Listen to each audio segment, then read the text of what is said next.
নমস্কার। বৈচিত্র্য কথার সকল শ্রোতা বন্ধুকে জানাই সাদর আমন্ত্রণ। বড় বউ বলিলেন, আসবে না কেন? যখন টাকার দরকার হয় আসে, ধার করে, বিষয় দেয়, চলে যায়। এই 2 মাস হলো এসে 12,000 টাকা নিয়ে গেছে। বাজবার আকারও নেই, গাময় কুৎসিত রোগ জন্মেছে। ছি ছি! চন্দ্রমুখী শিহরিয়া উঠিল। মলিন মুখে জিজ্ঞাসা করিল, তিনি কলিকাতার কোথায় থাকেন? বড় বউ কপালে একটা করাঘাত করিয়া হাসি মুখে কহিলেন, পোড়া দশা! তা কি কেউ জানে? কোথায় কোন হোটেলে খায়, যাত্রার বাড়িতে পড়ে থাকে, সেই জানে, আর জম জানে। চন্দ্রমুখী সহসা উঠিয়া দাঁড়াইয়া বলিল, আমি যাই। বড় বউ একটু আশ্চর্য হইয়া কহিলেন, যাবে? ওরে ও বিন্দু! চন্দ্রমুখী বাধা দিয়া বলিল, থাক মা, আমি কাছারিতেই যেতে পারবো, বলিয়া ধীরে ধীরে চলিয়া গেল। বাটির বাহির হইয়া দেখিল ভৈরব অপেক্ষা করিয়া আছে, গোশকট প্রস্তুত। সে রাতে চন্দ্রমুখী বাটি ফিরিয়া আসিল। সকালবেলা ভৈরবকে আবার ডাকিয়া কহিল, ভৈরব, আমি আজ কলকাতায় যাব, তুমি তো যেতে পারবে না, তাই তোমার ছেলেকে সঙ্গে নেব, কি বলো? তোমার ইচ্ছে, কিন্তু কলিকাতায় কেন মা? বিশেষ কোনো কাজ আছে কি? হ্যাঁ ভৈরব, বিশেষ কাজ আছে। আবার কবে আসবে মা? সে কথা বলিতে পারি নে ভৈরব, হয়তো শীঘ্র ফিরে আসব, হয়তো বা দেরি হবে, আর যদি না আসি, এসব ঘর বাড়ি তোমার রইল। প্রথমে ভৈরব অবাক হইয়া গেল, তাহার পর তাহার চোখ দুটি জলে ভরিয়া গেল। কহিল, ও কি কথা মা, তুমি না এলে এ গায়ের লোক যে কেউ বাঁচবে না। চন্দ্রমুখী সজল চক্ষে মৃদু হাসিয়া কহিল, সে কি ভৈরব, আমি 2 বছর হলো এখানে এসেছি, তার পূর্বে কি বেঁচে তোমরা ছিলে না? ইহার উত্তর মূর্খ ভৈরব দিতে পারিল না, কিন্তু চন্দ্রমুখী অন্তরে সমস্তই বুঝিল। ভৈরবের ছেলে ক্যাবলা শুধু সঙ্গে যাইবে। গাড়িতে আবশ্যক দ্রব্যাদি বোঝাই করিয়া উঠিবার সময় পাড়ার মেয়ে পুরুষ সবাই দেখতে আসলো। দেখিয়া কাঁদিতে লাগিল। চন্দ্রমুখীর নিজের চোখেও জল ধরে না। ছাই কলিকাতা! দেবদাসের জন্য না হইলে কলিকাতার রানীগিরি পাইবার জন্য চন্দ্রমুখী এত ভালোবাসা তুচ্ছ করিয়া যাইতে পারিত না। পরদিন সে ক্ষেত্রমণির বাটিতে আসিয়া উপস্থিত হইল। তাহার পূর্বের বাসাতে এখন অন্য লোক আসিয়াছে। ক্ষেত্রমণি অবাক হইয়া গেল। দিদি যে, কোথায় ছিলে এতদিন? চন্দ্রমুখী সত্য কথা গোপন করিয়া কহিল, এলাহাবাদে ছিলাম। ক্ষেত্রমণি ভালো করিয়া নজর দিয়া তাহার সর্বাঙ্গ নিরীক্ষণ করিয়া কহিল, তোমার গহনাগাটি কি হলো দিদি? চন্দ্রমুখী হাসিয়া সংক্ষেপে বলিল, সব আছে। সেই দিন মুদির সহিত দেখা করিয়া কহিল, দয়াল, কত টাকা আমি পাব? দয়াল বিপদে পড়িল। তা বাছা প্রায় 60-70 টাকা। আজ না হোক 2 দিন পরে দেব। তোমাকে কিছুই দিতে হবে না, যদি আমার কিছু কাজ করে দাও। কি কাজ? 2 দিন খাটতে হবে এইমাত্র। আমাদের পাড়ার একটা বাড়ি ভাড়া করবে, বুঝলে? দয়াল হাসিয়া বলিল, বুঝেছি বাছা, ভালো বাড়ি, বেশ ভালো বিছানা, বালিশ, চাদর, 2টো চেয়ার, একটা টেবিল, বুঝলে? দয়াল মাথা নাড়াল।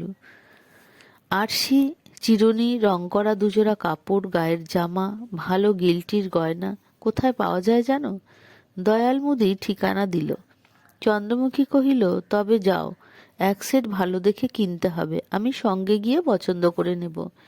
তারপর হাসিয়া কহিল, আমাদের যা চাই জানো তো সব, একজন ঝিও ঠিক করতে হবে। দয়াল কহিল, কবে চাই বাছা? যত শীঘ্র হয়, 2-3 দিনের মধ্যে হলেই ভালো। বলিয়া চন্দ্রমুখী তাহার হাতে 100 টাকার নোট দিয়া কহিল, ভালো জিনিস নিও, সস্তা করো না। তৃতীয় দিবসে সে নতুন বাটিতে চলিয়া গেল। সমস্ত দিন ধরিয়া কেবলরামকে লইয়া মনের মতো করিয়া ঘর সাজাইল। সন্ধ্যার পূর্বে আপনি সাজিতে বসিল। সাবান দিয়া মুখ ধুইয়া, পাউডার দিল, আলতা গুলিয়া পায়ে দিল, পান খাইয়া ওষ্ঠরঞ্জিত করিল। তাহার পর সর্বাঙ্গে গহনা পরিয়া, জামা আটিয়া, রং করিয়া, কাপড় পরিল। বহুদিন পর চুল বাঁধিয়া আবার টিপ পড়িল। আয়নায় মুখ দেখিয়া মনে মনে হাসিয়া বলিল, পোড়া অদৃষ্টে আরও কি আছে। পাড়াগাঁয়ের ছেলে কেবলরাম সহসা এই অভিনব সাজসজ্জা পোশাক পরিচ্ছদ দেখিয়া ভীত হইয়া কহিল, দিদি, এ কি? চন্দ্রমুখী হাসিয়া বলিল, কেবল, আজ আমার বর আসবে। কেবলরাম সবিস্ময়ে চাহিয়া রইল। সন্ধ্যার পর ক্ষেত্রমণি বেড়াইতে আসিল। দিদি, এ আবার কি? চন্দ্রমুখী মুখ টিপিয়া হাসিয়া বলিল, এসব চাইতো আবার। ক্ষেত্রমণি কিছুক্ষণ চাহিয়া তাকিয়া কহিল, দিদি, বয়স যত বাড়ছে রূপও তত বাড়ছে। সে চলিয়া গেলে চন্দ্রমুখী বহুদিন পূর্বের মতো আবার জানলার পার্শ্বে উপবেশন করিল। নির্নিমেষ চক্ষে রাস্তার পানে চাহিয়া রহিল। এই তাহার কাজ, এই করিতেই সে আসিয়াছে। যতদিন এখানে থাকিবে ততদিন ইহাই করিবে। নতুন লোক কেহ হয়তো আসিতে চায়, তার ঠেলাঠেলি করে। কেবলরাম মুখস্থর মতো ভিতর হইতে কহে, এখানে নয়। পুরাতন পরিচিত কেহ বা আসিয়া উপস্থিত হয়, চন্দ্রমুখী বসাইয়া হাসির কথা কহে। কথায় কথায় দেবদাসের কথা জিজ্ঞাসা করে। তাহারা বলিতে পারে না, অমনি বিদায় করিয়া দেয়। রাত্রি অধিক হইলে নিজে বাহির হইয়া পড়ে। পাড়ায় পাড়ায় দ্বারে দ্বারে ঘুরিয়া বেড়ায়। অলক্ষ্যে দ্বারে দ্বারে কান পাতিয়া কথাবার্তা শুনিতে চায়। নানা লোকে নানা কথা বলে, যাহা শুনিতে চায়, কিন্তু তাহা শোনা যায় না। কেহ বা মুখ ঢাকিয়া হঠাৎ মুখের কাছে আসিয়া উপস্থিত হয়, স্পর্শ করিবার জন্য হাত বাড়ায়। শশব্যস্তে চন্দ্রমুখী সরিয়া যায়। দুপুরবেলা পুরাতন পরিচিত সঙ্গিনীদের বাড়ি বেড়াইতে যায়। কথায় কথায় প্রশ্ন করে, কেহ দেবদাসকে জানো? তাহারা জিজ্ঞাসা করে, কে দেবদাস? চন্দ্রমুখী উৎসুক হইয়া পরিচয় দিতে থাকে। গৌরবর্ণ, মাথায় কোকড়া চুল, কপালের বাদিকে একটা কাটা দাগ, বড়লোক, অজস্র টাকা খরচ করে। কেউ কি চেনো? কেহই সন্ধান দিতে পারে না। হতাশ বিষণ্ণ মুখে চন্দ্রমুখী বাড়ি ফিরিয়া আসে। গভীর রাত্রি পর্যন্ত জাগিয়া রাস্তার পানে চাহিয়া থাকে। ঘুম পাইলে বিরক্ত হয়। মনে মনে কয়ে, এ কি তোমার ঘুমাইবার সময়? ক্রমে 1 মাস অতীত হইল। কেবলরামও ব্যস্ত হইয়া উঠিল।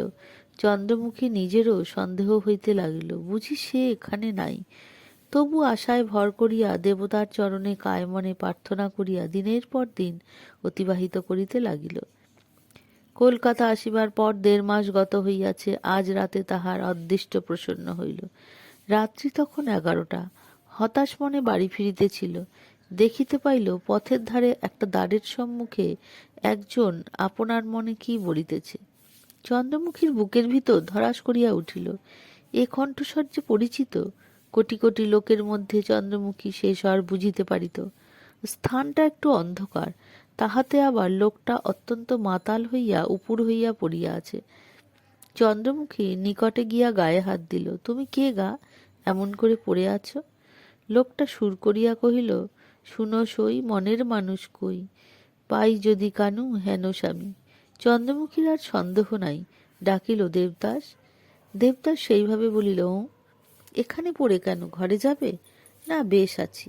একটু মদ খাবে? খাবো, বলিয়া সে চন্দ্রমুখীর গলা জড়াইয়া ধরিল। কহিল, এমন বন্ধু কে বাবা তুমি? চন্দ্রমুখীর চোখ দিয়া জল পড়িতে লাগিল। বহু পরিশ্রমে টলিয়া টলিয়া তাহার গলা ধরিয়া কোনো ক্রমে উঠিয়া দাঁড়াইয়া কিছুক্ষণ মুখপানে চাহিয়া বলিল, বাহ, এ যে খাসা জিনিস। চন্দ্রমুখীর কান্নায় হাসি মিশিল। কহিল, হ্যাঁ, বেশ জিনিস। এখন আপাতত আমার কাঁধে ভর দিয়ে একটু এগিয়ে চলো। একটা গাড়ি চাই তো? তা চাই বই কি। পথে আসিতে দেবদাস জড়িত কণ্ঠে কহিল, সুন্দরী, আমাকে তুমি চেনো? চন্দ্রমুখী কহিল, চিনি। দেবদাস গাহিয়া উঠিল, অন্য লোকে ভুয়া দেয়, ভাগ্যে আমি চিনি। তাহার পর গাড়িতে বসিয়া চন্দ্রমুখীর কাঁধে ভর দিয়া বাটি আসিয়া উপস্থিত হইল। দেবদাস গাহিয়া উঠিল, অন্য লোকে ভুয়া দেয়, ভাগ্যে আমি চিনি। তাহার পর গাড়িতে বসিয়া চন্দ্রমুখীর কাঁধে ভর দিয়া বাটি আসিয়া উপস্থিত হইল। দ্বারের নিকট দাঁড়াইয়া পকেটে হাত দিয়া কহিল, সুন্দরী, কুড়িয়ে তো আনলে, কিন্তু পকেটে যে কিছু নেই। চন্দ্রমুখী নীরবে তাহার হাত ধরিয়া টানিয়া আনিয়া একেবারে বিছানায় শোয়াইয়া দিয়া কহিল, ঘুমো। দেবদাস তেমনি জড়িত কণ্ঠে কহিল, কিছু মতলব আছে নাকি? এই যে বললাম, পকেট খালি, কিছু আশা নেই, বুঝলে রূপসী? রূপসী তাহা বুঝিয়াছিল, কহিল, কাল দিও। দেবদাস বলিল, এতটা বিশ্বাস ভালো নয়। কি চাও খুলে বলো দেখি। চন্দ্রমুখী কহিল, কাল শুনো, বলিয়া পাশের ঘরে চলিয়া গেল। দেবদাসের যখন ঘুম ভাঙিল তখন বেলা হইয়াছিল। কেহ ঘরে ছিল না। চন্দ্রমুখী স্নান করিয়া নিচে রান্নার উদ্যোগে গিয়াছে।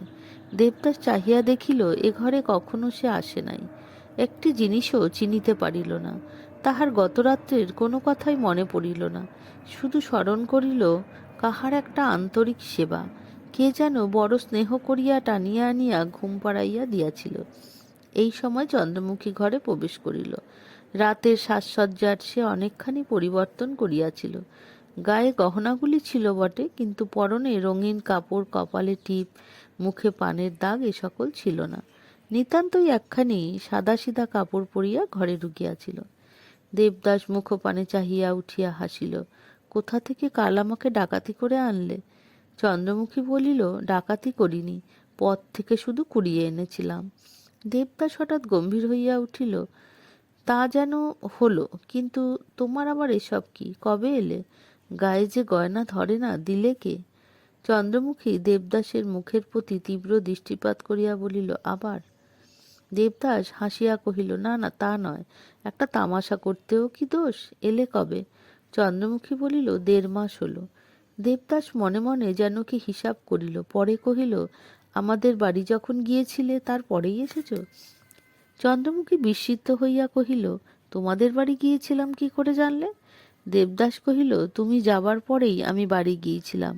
একজন দাসী যে তোমাকে বউ ঠাকুরানের কাছে নিয়ে গিয়েছিল, তার কাছেই শুনতে পাই।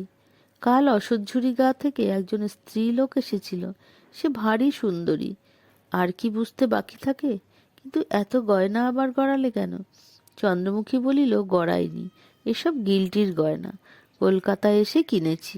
তবুও দেখো দেখি, তোমার জন্য আমার কত বাজে খরচ করতে হলো, অথচ কাল থেকে আমাকে আমাকে তুমি চিনতেও পারলে না।